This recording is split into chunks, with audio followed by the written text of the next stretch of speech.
Hi, everyone. Good afternoon. Welcome back to another session with PRPOI. It's awesome that we're on our 40th session today with our Saturday Live.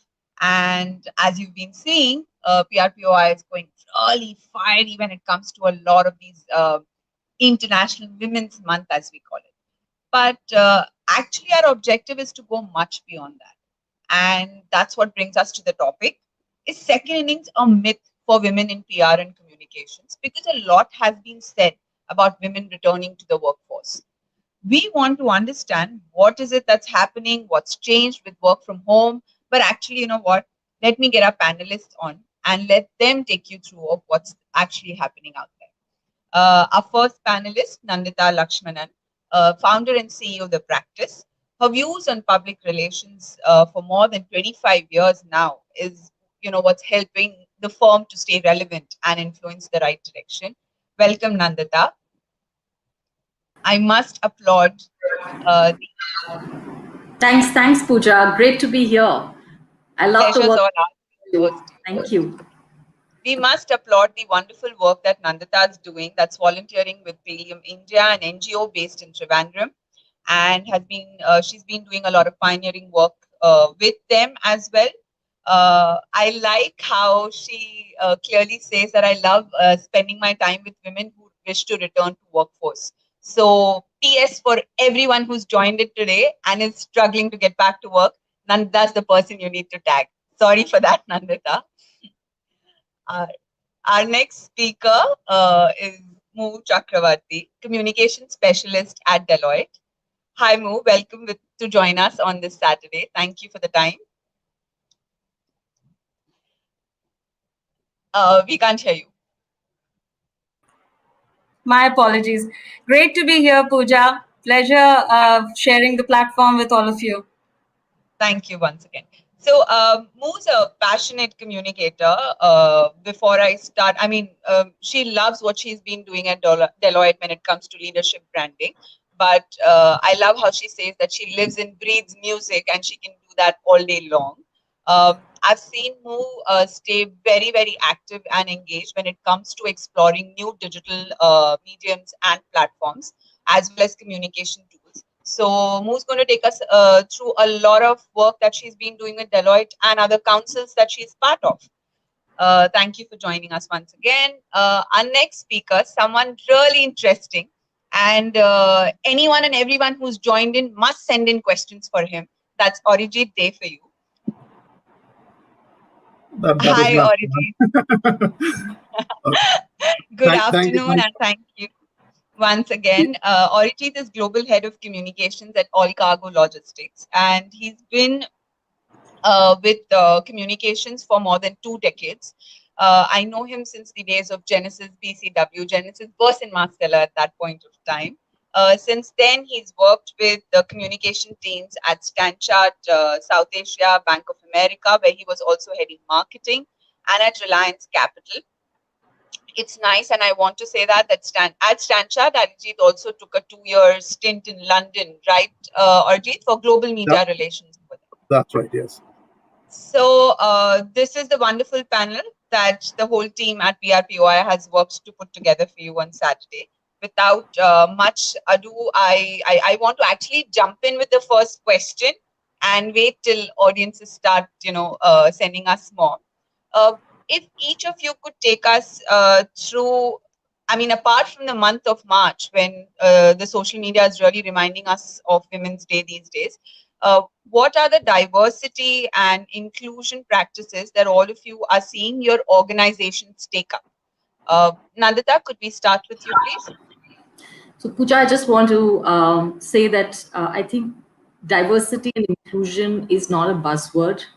It is a very deeply entrenched philosophy, right, at the practice. And it's, of course, we have the head count to prove that. Of course, we're about 62% women organization. We have policies in place. But having said that, I think it's at the practice, we believe that we just have to kind of keep reinventing ourselves. We evaluate the age profile of our organization and we constantly make changes because the challenges of life are frankly gender agnostic. So, and that's what we mean by inclusion and diversity. I like how you've simplified it for most of them. Thank you so much. Arijit, could we head to you for that now? Yeah, I mean, if you look at my organization, for example, diversity and inclusion is not something that is practiced only in the month of March. It is something that is practiced all through the year and has been going on for years. I think, given the nature of industry, I have to say, in our India business, mind you, Allcargo is a multinational that operates in over 160 countries. It's Indian multinational, headquartered in Bombay. But given the nature of the logistics industry in India, I think the diversity numbers, if you were to just look at the gender diversity numbers, it's in its teens, and compared to other companies, it's perhaps low, and we're trying our best to push it up as much as we can. But there are restrictions that we have. For example, we operate container freight terminals in JNPT, which operates, let's say till 3 o'clock in the morning. You can't really have many women there in an organization like that. But in our global operations, the numbers are actually very impressive. Globally, it's our diversity numbers are around 44%. It's going up month on month every year. In some parts of the world, it's almost as high as 70-75%. So I think that's very encouraging. And yeah. Mo, we'd like to know what's brewing around the whole topic at your organization. So, Pooja, just like how Arijit mentioned, I mean, it's the same case with all global MNCs. Diversity and inclusion is not restricted to a day, and the philosophy is so deep that one has to practice. And I would say what we are observing now is beyond what used to happen in the whole financial accounting practices. I mean, COVID, for some reason, kind of reiterated. So in the last 1 year, a quick change that I can observe across organizations, and the same goes for Deloitte, is that we are considering and mandating a few things. Mandating for the simple reason that we are seeing value to mandate and introduce women, given the kind of strength, the empathy, the compassion that they naturally come in with. So as our global CEO says, diversity and inclusion is not a choice. It's not the right decision. It is the best business decision. So we are choosing more women. We are encouraging them to collaborate and go beyond the walls of the office and maybe take a step externally to kind of explore different communities. Something, that I am myself, as an example, I've taken the step to go beyond just the restricted work environment to join a new council to ensure that there's a change that happens and it matters to the community, because you cannot work in a silo yourself. So my biggest takeaway from the three of you is that it's impressive how organizations today are very, very well aware of what needs to be done, and they're moving in that direction. So that's a good start for all of us. We at PRPOI were wondering, and maybe you all could tell us if it was an incorrect observation, but we felt that conversations around International Women's Day, women's rights, equality, all of that was at its highest this year. Could be attributed to the whole planet going digital and we reading too much into it, or could be otherwise. Arijit, would you like to attack that first? Pooja, I missed your question actually. We felt that this year, the conversations around International Women's Day or women's rights and equality across various industries has been at its highest. Would you attribute that to the fact that the whole planet went absolutely digital this year, or it's been a regular pattern each year? Yes, I actually am surprised, because while there has been a lot of noise, and because of the way the company promotes this particular month, it's been fairly high, very high, and much higher than in other years. But I'm not very sure whether actually it is just noise or whether something has really happened, because I think in most years, in many of the companies that I have worked in the past, we run these specific programs through the week and sometimes even through the month. But whether actual activities and happened, I'm not very sure, because of the social distancing norms, people working from home. My view personally, and it may be very different from what others have here, is I'm not sure that the actual work that has actually happened this month, but there's been a lot of noise, right? Because I think companies feel, thanks to great PR people that are probably working in those organizations, that you need to make a lot of noise, so you make a lot of noise. But I'm not very confident that, across most organizations, a lot of good work has actually happened. So we're going to take that as a lot of noise that's happened. Mo, I want to move to you next. Well, Pooja, I look at it a bit differently. I think sometimes noise is good, and I say that with a lot of confidence because if I look back 3 to 4 years ago, it wasn't that diversity, inclusion, gender biasness wasn't existing. It was always there as a management mantra, or maybe like a periphery conversation that one would crack when there's a when there's a meeting or a leadership discussion. The point is, have we progressed from there is what we need to take and make note. I think we have, because any big change internationally cannot happen without an entire ecosystem coming together. So now if you look at and compare that with what happened in 2020, it was that people, obviously because of the digital mediums, were more connected. And we'll get to a lot of discussion in the next few questions, I believe. But one point is a significant observation, me personally, is that it was kind of easy for women to kind of juggle between work and somewhere balancing. It's not so easy, but then it kind of helps when you don't travel. So it was kind of very evident that leaders, women leaders especially, were able to bring forth a lot of their own personal observation to the table, which is when there was a whole spur of communication that was going around the world, and we saw that very much repeated in the social platforms, and that's where our audiences are. So it's very natural that the noise will be even significant. The noise now needs to translate into action, and that's what we're all waiting for. And something that we in our Women's Council have been wanting to do is that how do we take steps to make sure that the noise really comes up to signal.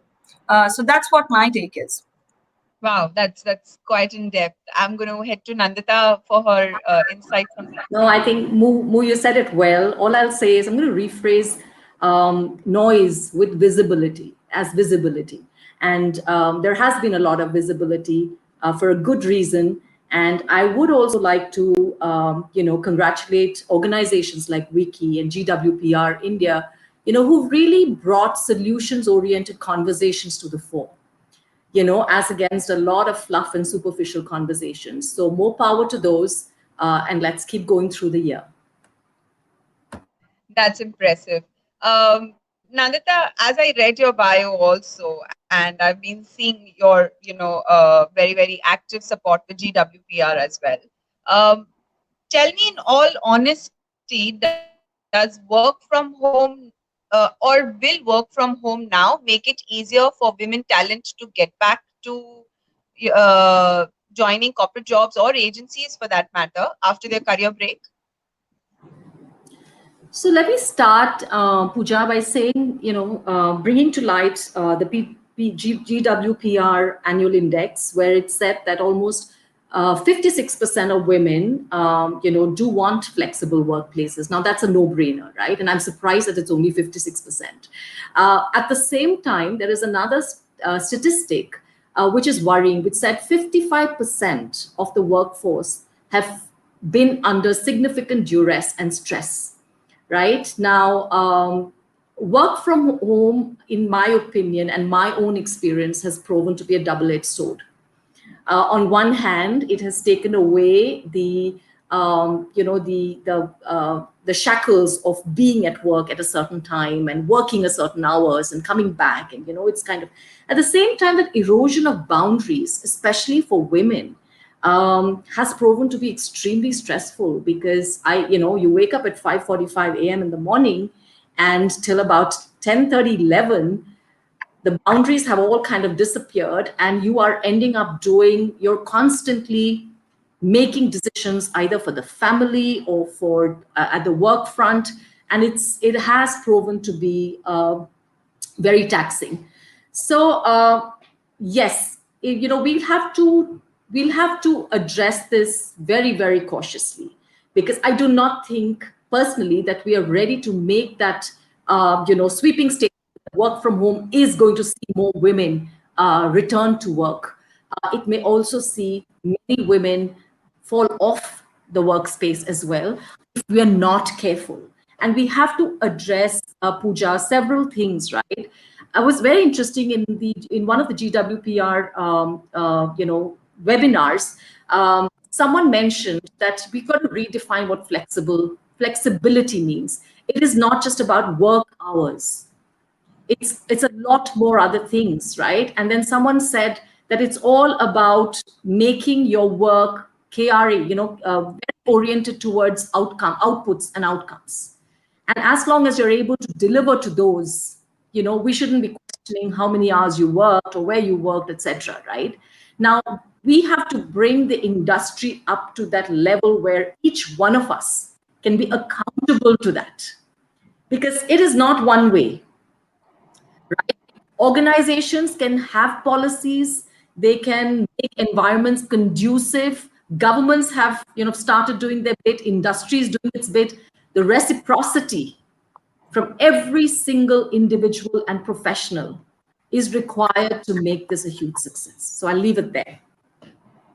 That's an interesting perspective. It's a two-way street, when you're making a lot of change for the organization, and it can be gender agnostic as well. But taking from what you said, Nandita, Arijit, I have a question for you. In all these years that you've been working with various organizations, multinationals as well, why or did you notice why, or what is the reason women often leave or jump off the corporate curve, when they're just about growing in it?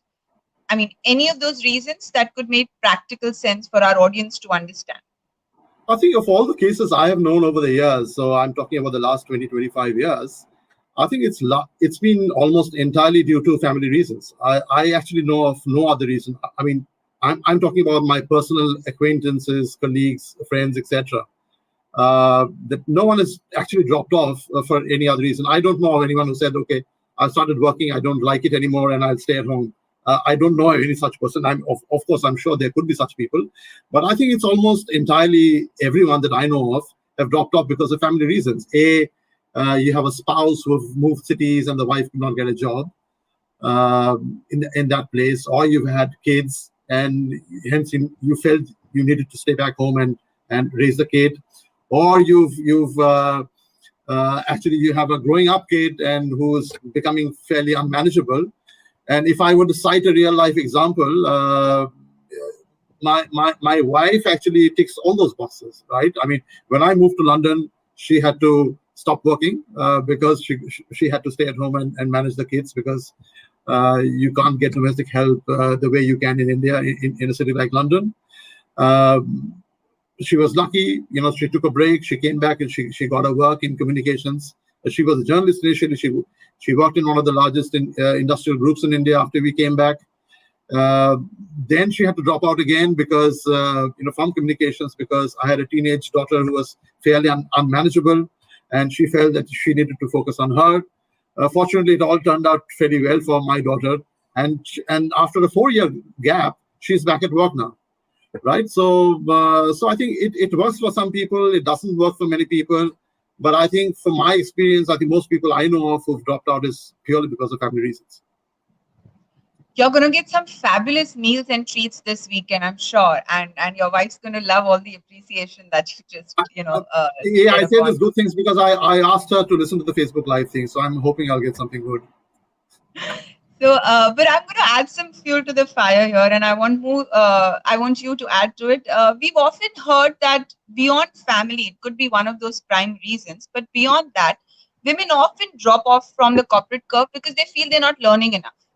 They probably drop off for experimenting, evaluating other opportunities, going independent. Could you share any examples that you've seen of women doing that? Yeah, I think I think there are 2 to 3 different problems which I can see through as an observation to this question. So, Pooja, we need to kind of introspect as to why such a problem or a mindset like that happens for a woman, right? So, the basic problem is somewhere as women, we always are doubting ourselves. We don't want to admit, and at times we are often shying away to accept the kind of good qualities that we bring to the table. I think that has been happening for years, and something that really, if you look deeper, is a problem that leaders must attend to, and that can only happen when there's an intervention both at the leadership level, and secondly, women start believing in themselves, right? So there is a whole clarity of thought that what you want to do, what is the time frame, when do you want to achieve that. That is something which has to be clear between the leadership and the person who is at the role. So I think that's point number 1. The second is, our industry, the PR industry, is a lot of clients, demands a lot of client centricity. I mean, it's living and breathing because of how our clients want us to deliver, right? So when I look at, let's say a typical example of how I used to work during my agency days, and when I look back when I was a young mother, just gotten back to work, trying to catch up speed at a mid-management level, it used to be extremely difficult because, as a manager, I was expected to do client servicing, do business development, do my own research, and yet attend to my young baby back at home. So it's not going to be easy for me in that 24-hour cycle, right? So I'm going to be always doubting myself, because if I am a good performer, a perfectionist kind, some people like me have that problem. So I will be self-doubting myself all the time, right? So in that case, it's so important that agency heads as well as clients become sensitive to people like us, right? That here's a new mother. She probably needs a way to manage her work. I mean, can I not put an extreme deliverable on a Friday late night? Or can this not be attended on a Monday afternoon? Because, here's a person who wants to spend the weekend peacefully, right? So these are little things which we are not sensitive about, and we need to make note. We need to understand that the change cannot happen just at one end. At one end, the professional himself. The second, the stakeholders who are involved. They all need to come together and help these kind of things to come into the play. This is an offline conversation that I'll take with you when it comes to motherhood and managing a lot of other things. But my next question is for Nandita. Nandita, do you feel the HR teams or the hiring process has evolved over the years to understand that it's okay to take a career break? Or is it still considered a big taboo for women especially? I would say it is definitely still an exception. It is still an exception, nowhere close to being a norm. So I think that's what I would say. And hiring processes, look, Pooja, it is not just about when it comes to women. I do feel that our industry is a bit incestuous, okay? And I may commit heresy when I say this, but when you look at somebody's resume with about 10, 12, 15 years of experience, right? They have more jobs than skills. They tend to do more of the same rather than experiment with new things. So what we are left with in our industry is really people who've gone over the years doing just more of the same. So you may, start with 4 clients, you end up doing 15 clients, but you're just doing the same thing. So I think there is a problem overall, right? Now, add to this, compounding this is the problem of, some of these problems that we hear and encounter, that, women and, is there a hesitancy in bringing them back into work, etc. Now, what happens when you live within an incestuous pool of talent is that you either end up pricing yourself out of the market, so that when you take that break and the industry evolves and you want to return, you are not able to find a role, within what, within what organizations can pay you, right? And second, you may not be relevant when you come back because our industry is evolving constantly. Clients' needs are changing. And therefore, if you've spent a lot of working years doing more of the same and you take a break and you want to come back, you're not relevant unless you have worked at keeping yourself relevant.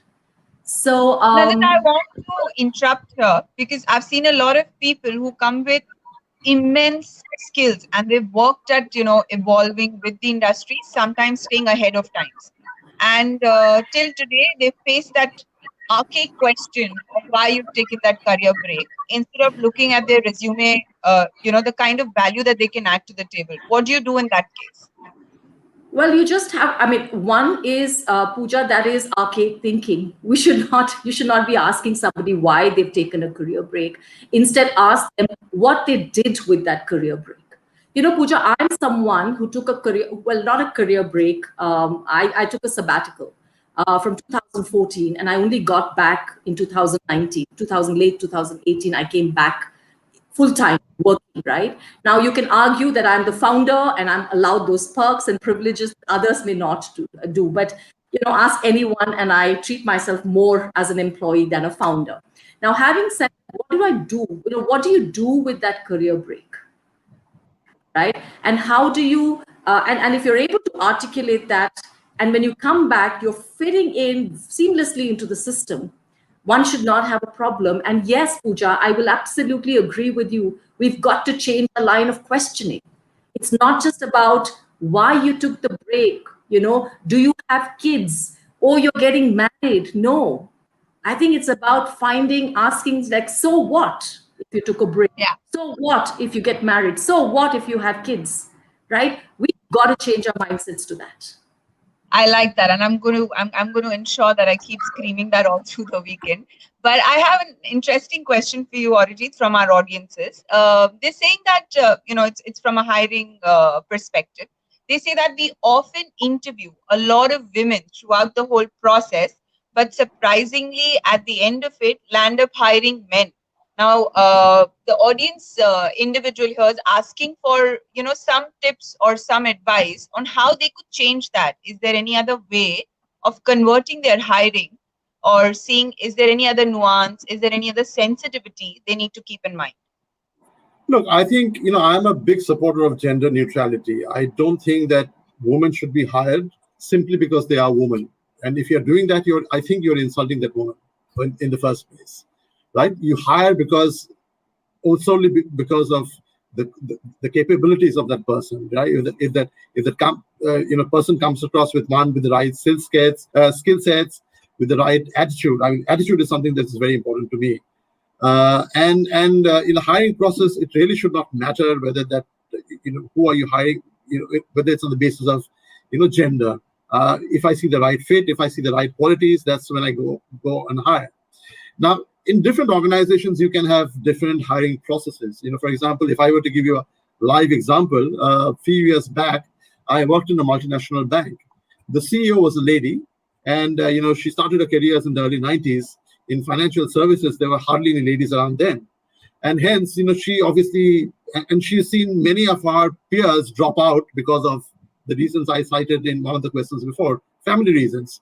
And she kept on telling us in some of our country management team meetings that I get calls from so many of my peers or people I knew who want to come back, who's taken a 2-year break, 3-year break, or whatever, extremely promising, bright, etc.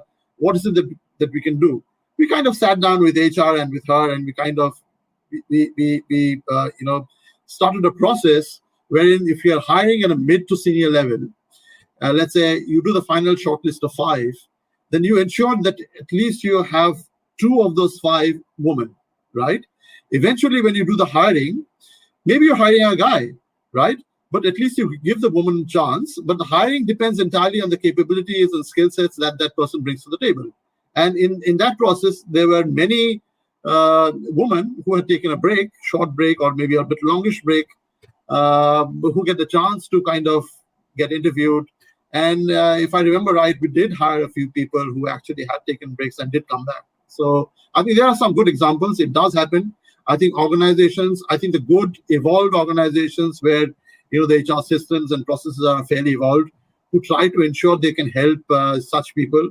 If a woman has worked in an organization and the organization knows that person and knows what she brings to the table, I think it just becomes easier to come back to the organization where you worked before, or you worked with someone and that your boss has changed and he knows, or he or she knows how good you are. It just becomes easier in that way. But unfortunately, it is limited to only a few companies. It's probably limited to some of those large, evolved multinationals and maybe a handful of Indian companies. It just doesn't happen across the board. Guess these stories need to get out more, and probably they can be used as best practices for organizations where they don't do this often. So in a way, probably we should take these insights from you and take this opportunity to take these insights out more often. Mu, I have a very interesting question for you. Today, in the times of social media, when it's very easy to curate your own personal brand and let people know what is it that you're passionate about beyond work as well, do you think, is there any way organizations can understand, just go Google about the candidate, just like the candidate is going to be, looking all up about you. So how is it that teams can understand today that digital platforms are a good place to know your candidate better? I'm just trying to understand your question better, Pooja. So does that mean you're talking from a candidate's perspective or from the hiring perspective? From a hiring perspective, is there any way organizations can understand that social media is a great platform where candidates have created their personal brand in any case? Right. Instead of starting the interview by saying, tell me about yourself, probably turn around and say, why coffee, or why do you like to run at 5 in the morning? I don't know. So we're trying to understand what is it that the companies can understand from this social media presence about candidates. Great question. So Pooja, I think again it's a double-edged sword, right? From the hiring point of view, if I have to say, it's a great way to know the candidate prior, but it also kind of brings in that whole there's a layer of some kind of a preconceived notion that you have or you build when you kind of do these kind of investigations before you've actually met. So my only humble request is, when HR leaders do that, they should look at it more from a fact that this is about the persona, but the real value and the discussion that will hold forth. And if there is merit, do not kind of prejudge a person, because a person might do that in their own individual capacity to build a personal brand that should be clearly demarcated from what he or she will bring to the table. Why I say that is because I've seen such instances. For example, I remember working with an agency where the agency had once gave me an example that, look, I looked up this candidate, and on this day when he had to come and meet me, a day before, he was in Goa, and he put his pictures on social media. I don't know how serious he will be. And I was very amazed to think that why would you want to comment on a picture that he's posted on Facebook when you've not even met the person? Okay, so maybe he's a guy who enjoys doing that and yet can be very creative. So there's a clear demarcation of how we should not be judgmental in simple terms. That's one thing. The second thing, to build a personal brand is not a choice, I feel, for PR practitioners especially. It's something which you have to do. So for people who are applying for jobs, it's also a great way to first present your case in a very, very good way, without even talking about it. So you can put those subtle messages, build your own brand. And as Nandita was saying, as you evolve, there are leaders who are trying to also understand, if you've taken a break, what did you do? Did you do something for yourself? Did you build a brand based on your hobby? Is this something which can bring in a creative angle to what you will bring in the business? So it's again a powerful tool. It all depends on how we use it. So just as at PRPOI, we keep saying, keep upskilling yourself. That's all. And see how you can evolve better. Yes. Yeah.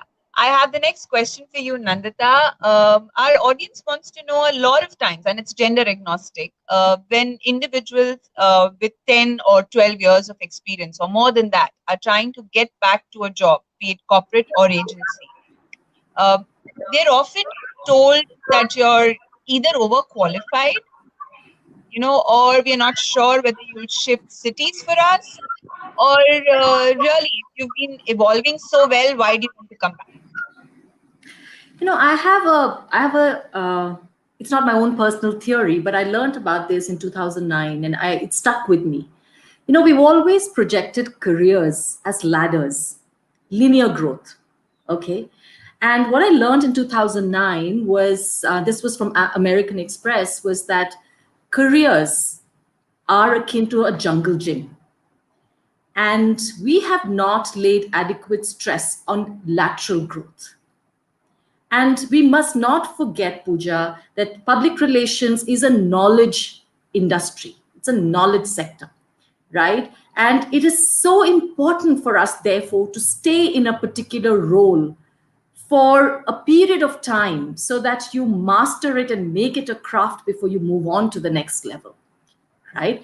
And the opportunities, when you think of lateral growth, right, is it's immense, and it can also add so much of depth to an individual's personality. And I feel that this aspect of career growth is seldom spoken about in our industry, and the more we talk about it and the more we encourage, and this is perfect. If I say that we're looking at a change right now, but if we follow the old staid regular aspects and try and aspire to get to where we've already created, the kind of world we're already created, and we're trying to kind of climb and make a difference there, it's not going to happen. We need to think radically differently, right? And the way to think differently is dismiss the fact that career growth is going up the corporate ladder, and say that career growth is actually learning how to navigate a jungle gym. And this is very important. I like how you say it. I want to put it like, create your own disruption, get that jungle gym down and build it your own way. If I may just add, and therefore, for me, Pooja, I was 1.5 years into my career when I was asked to move to Bangalore to set up an office here, right? And location, we should, at that age, right? We should be ready to just grab anything that comes our way, and forget it, any age. And if it works for you, right? And, so it does not matter if you're asked to, if the profile resonates with you, go for it, right? That could really be the disruption that you've been waiting for that takes you to your next level. I just want to butt in here, Pooja, to add to what and I really like her thoughts. I just want to give you a real life example. I'm just hoping that for someone who's starting off his or her career in PR, it'll help you someday. For example, I joined Standard Chartered in 2006. It was a very quiet, shy organization, and we just had a new CEO who joined in from HDFC Bank. And obviously, seeing how quiet the organization was, and given his mandate was to build the consumer business, he kind of wanted the organization to make a lot of noise and be heard, and so people understood what the Standard Chartered story was. So he looked to hire someone, and I think it's probably the best decision he has ever taken in his life, which is he hired me. So I think the going was good, great for 1.5 years, and one fine morning after 1.5 odd years, I got a call from my global head of communications in London, and she said that, look, Arijit, we're noticing the kind of work that you're doing in India. The group CEO comes down to India, once every 2 months, and when he talks to clients, and he sees the noticeable change in our perception that is happening in that market. So I would like to make you an offer. I said, what is the offer? I said, I want you to move to London. So I almost fell off my chair, because I was just barely 1.5 years in the company, and you don't get opportunities like that. And then I asked her, so what is the role all about? And she said that, look, I want you to be the global head of media relations for Standard Chartered. I had the second shock within 2 minutes. And I was totally taken aback, because, media relations is all about knowing the people. It's all about managing relationships. I never worked outside of India.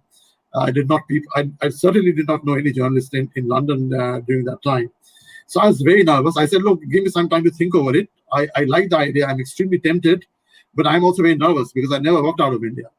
So I went to my CEO and said, look, you hired me and, I have a problem, so I need you to advise me. I said, what is it all about? Said that, I don't know if someone has spoken with you. This is the situation. I've just got a call and have been asked to move to London. And I'm told that if I take the offer, I have to move within 4 weeks. So he said, how old are you now? I said, I'm 37. So he said, at this age, if you don't grab this opportunity, if you don't take the risk, when will you do it? The opportunity will just pass you by. You just don't know where you'll end up in life. So as long as you have that opportunity, just grab it both hands and just go, run for it. I said, you're happy? I said, I don't care what happens to India. You just go. Think about yourself, be selfish, take the jump. And that's what I did. So I think it often comes to, taking the risk. Sometimes even when you're not sure whether you're ready for it or up to it. I think if you are ambitious enough, if you are a go-getter, you have to take certain risks in life. Wow, I like how you are emphasizing that it's important to take those risks and probably get out of that comfort zone. I Absolutely. have, in fact, the next question for you, not just because you're the only male speaker on the panel, but it's very interesting when I see certain profiles on LinkedIn or men who take break from wonderful opportunities, very happily right there saying that took a family break, took a paternal break, spending time with my child, helping him or her grow up. But when they want to get back to an opportunity, they're quickly absorbed suddenly. Could be anything. Could be actually they worked really well on their skills. I don't want to get into a debate here. But we don't see women really going out and saying that, yes, I took a break for my child for 5 years. I'm coming back. I've upskilled, Why do we see that gap in probably perception or communication? Look, once again, I'll say the same thing. I don't think it really differs from men to women. I think organizations are more willing to take back people if their breaks are short, okay? Because I think this is an extremely fast evolving world. So whether it is in PR or any other, facet of the corporate job, I think if your breaks have been fairly long, I think it's difficult because often in most organizations, let's say if it's for a PR professional, you'd often see that the head of communications is not the only person taking the decision, right? There'll be HR involved. If the position is mid to senior enough, then you'll probably have someone like a CEO or a head of business interview. I think it's more of a mindset issue. I think a lot of people feel that, if your gaps have been as long as, 4 or 5 years, then you've kind of fallen behind the curve. You've kind of not kept, pace with the kind of rapid changes that are occurring, every month, every year in our profession. But if your break has been shorter, 6 months, 1 year, I think it's more acceptable. So I think it's more of a mindset issue. But once again, I would say that, look, to me, what matters more is the skill sets that you bring to the table, right? I mean, I wouldn't care if you had a 2-3 year break, though I have to admit I've never had such a situation where I had to interview someone who's had a 2-3 year break. Another example, like I cited, my wife took a 4-year break and she got a job, right? I think she has been, in some ways, I think luck has favored her, but I don't think, those examples are too many. I think that those are few and far between. I don't know if others on the panel will agree with me, but yeah, I was going to address this question to both of you as well. Nandita, would you like to take that up, and then Mo, you could add as well. So could you just remind me of the question again, Pooja? What? So we often see when we've seen online when men take that break. Yeah. I think, Pooja, the question to ask here is that, when we take the breaks, are we taking it as the primary caregiver? A woman is still considered to be the primary carer or the caregiver in the family. right? And very often we have this grandstanding about men in the kitchen, men in taking their kids out, etc. But is it filling the is it just substituting the woman when she's unable to do that? And the moment she's able to do that, it becomes they step backwards. We've got to have so therefore there's a huge need for a societal mind shift, and breaking out of the the traditional roles that a woman plays and a man plays, and so I think we just need to have a complete shift in mindsets there. Having said that, I think we should also be a little we should also say that what we're going through is a marathon. We're not going to see this change in the next year or 2 years, or it's a marathon. And therefore, like I said earlier, the visibility is great, right? We need to have women know that there is a place, there is a space for them to come back to, right? You don't have to abandon your career. You can take a temporary break and return to work, and there will be organizations who will welcome them, right? We need to know that they are not returning to work merely as a consolation, right? In the sense that you'll have to make compromises to return to work, i.e., you may not get the same kind of salary, you may not get the same kind of role, you'll just be fitted in somewhere, and we've got to take return to work. That may be step one, but we've got to go to step 2 and 3, where women return to work in roles and with salaries they deserve, right? I think that is what we need to aim for. Just to add one point here, while we keep on discussing issues like this, and specifically what Nandita mentioned, I think the real test for corporate India and the PR world is what happens in 2021 now. Because if you see the way COVID has affected working professionals, if you see the number of people who've lost their jobs over the last year or so, and I'm sure that all of you would know people who have been forced to take a break, right? They did not take a break just to take care of the families, or men or women across the board. So many I know, running into dozens, who have been forced to take a break because of COVID. To what extent jobs get created, and to what extent these people who unfortunately, they lost their jobs and are kind of welcome back. I think that remains a big challenge. I mean, people who are, I'm talking about people who have been forced to take a break because of circumstances. Pooja, can I go next? I see Pooja. I think she probably dropped out. You can move. Yeah, I think I'll just continue. Taking cues from what you, Nandita, and Arijit said, I think there's also some kind of a policy intervention which is currently missing. I think that's a clear way to attain what and where we want to get into. So I think we're seeing some positive changes, and that's good. But looking at how new normal will operate, I think there's a lot of change in terms of how the HR policies are currently structured.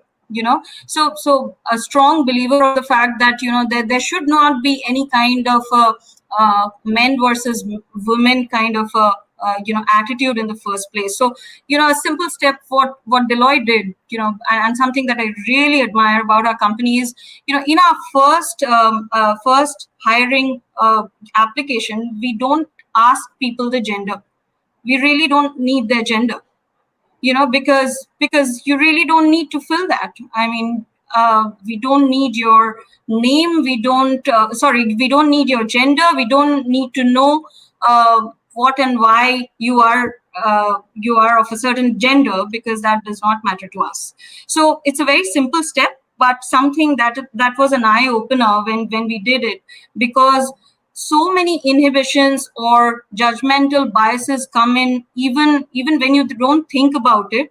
A person coming from a certain region, person coming with a certain background of a company, very natural to kind of have a mindset, even when you don't think there's an angle to it, right? When you're starting to converse, or when you're trying to do that discussion. So one is a very clear policy change, and then of course, with the newness of the new normal, you will need to introduce policies where it's just not about flexible workers or flexible work hours.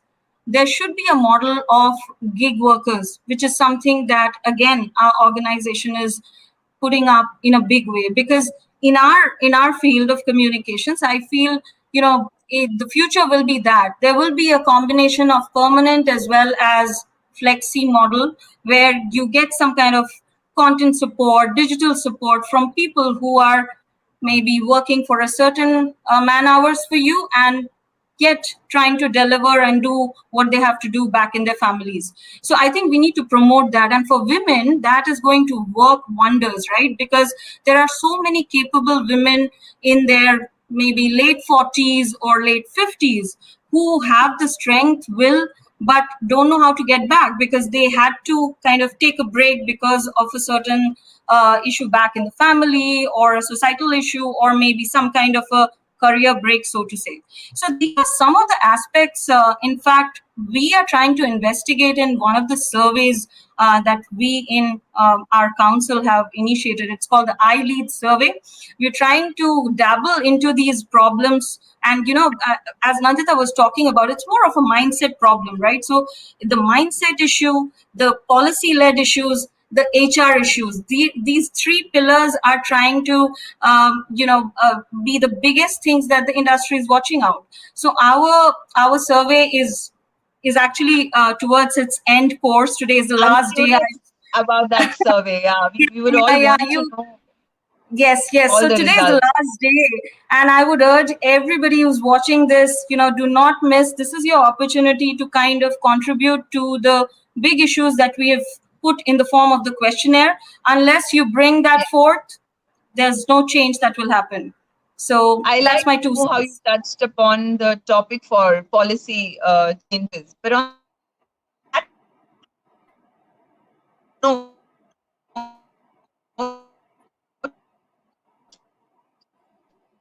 We have our asking us a lot. Hi, I'm back. Yes. So our audience is asking us a lot, having mentors in life. Sometimes it helps.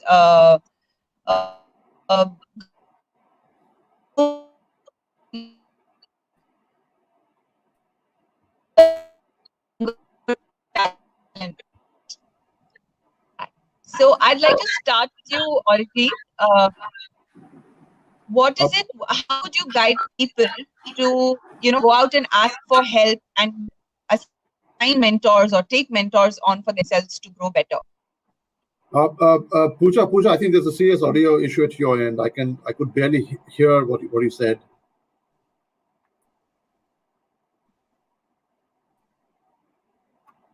Pooja?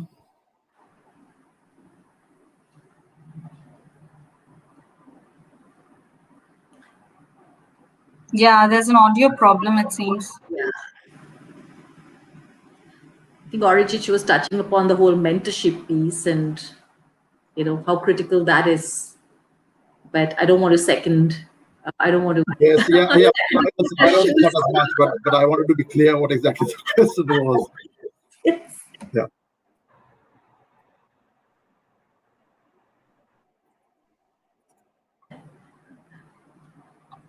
Oops, I think she's trying to join it again. Okay, so I'm going to step in for a minute till the tech issues are sorted. Her question was on mentorship for women. What would your advice be for women on, how they can avail of mentorship if their organization does not have a mentorship program?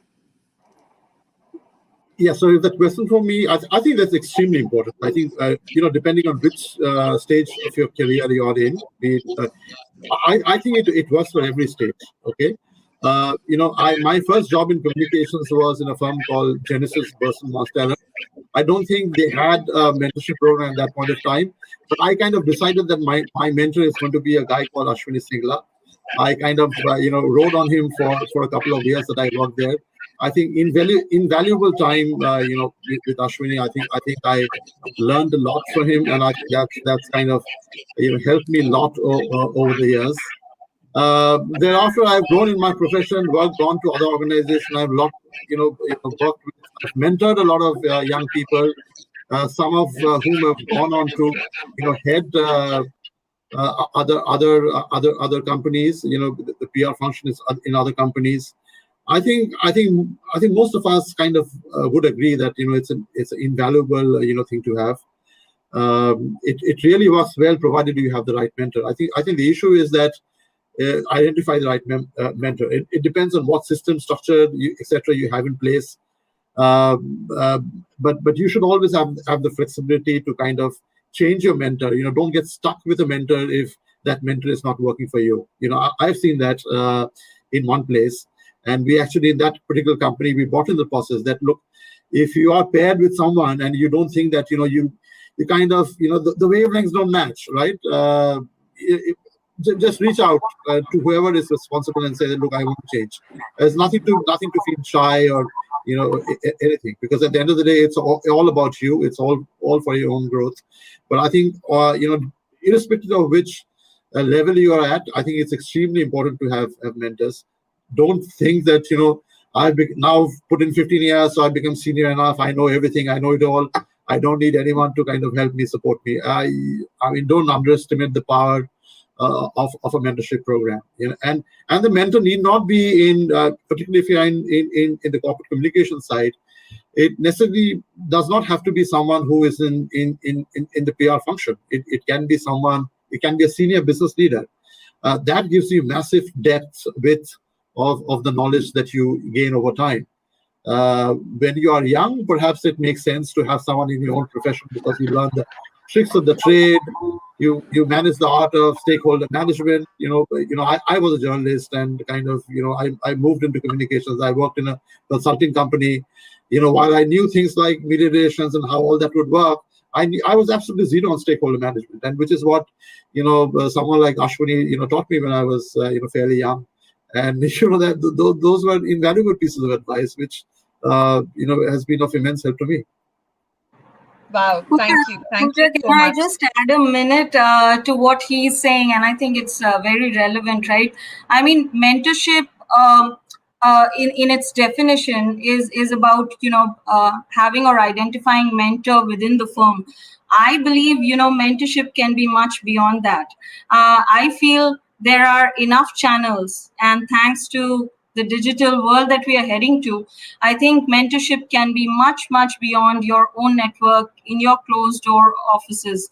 I think when I talk about the community, I think I strongly believe and say, because for instance, in the Wiki Council, what we are doing is we are actually introducing mentors across the PR and communication industry. We're trying to build a model where there will be men and women mentors who will come and bring new sets and sets of skill set for people to evolve, because gone are the days when you typically would belong either to a journalistic background or maybe to PR only, right? You are now trying to bring in the integrated communication strength, and you need new ways and skill sets. So we are trying to build that model, and I think for women leaders, given that this is more about women leadership, I think it's significantly important that you continue to invest time in connecting with the communities where there are more mentors. So that's my advice. we're going to be running out of time very soon. So I'm going to have quick questions running around for all three of you. The first question is, tell us 3 big things women or men, or a candidate rather, should keep in mind when getting back to work after break. Nandita, should I start with you? 3 big things. So one is, I think, keep yourself relevant by keeping in touch with the people and the trends in your industry. Second is, when you're returning to work,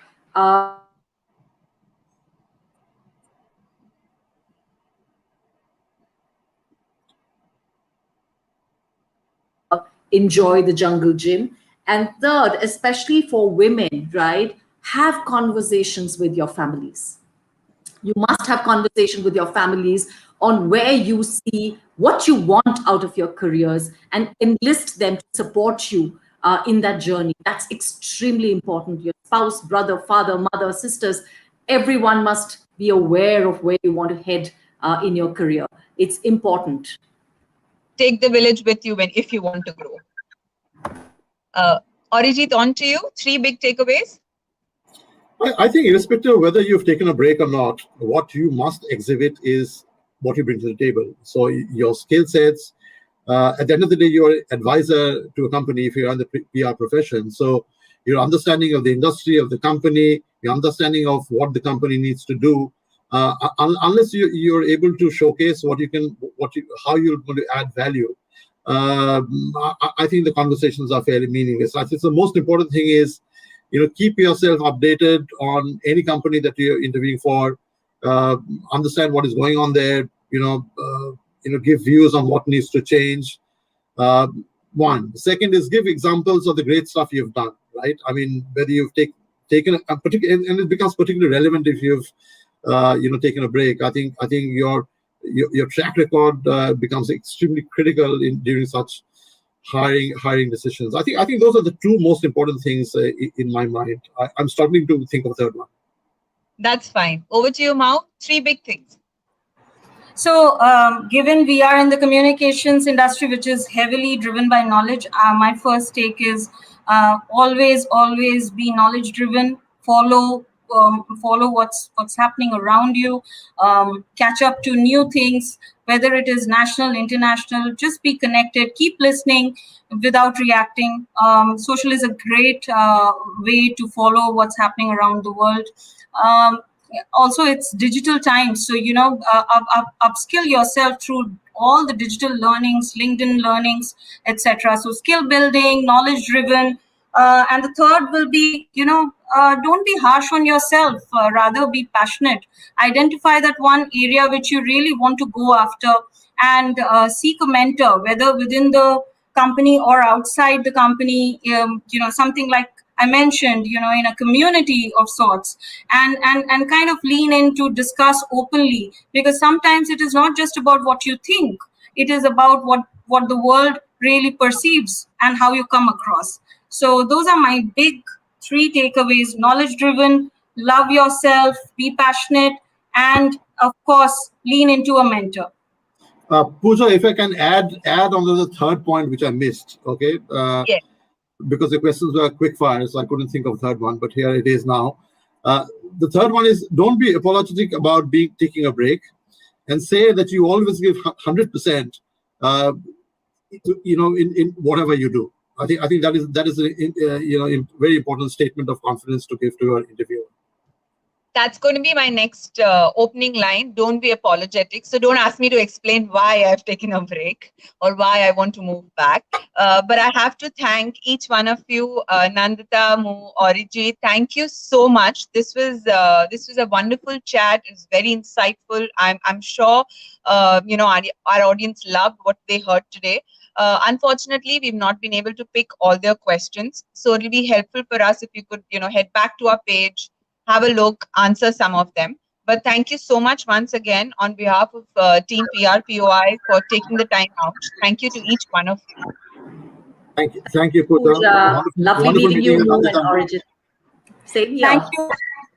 Thank you, Nandita. I've been a big fan of you forever. So great meeting you. and so with Arijit.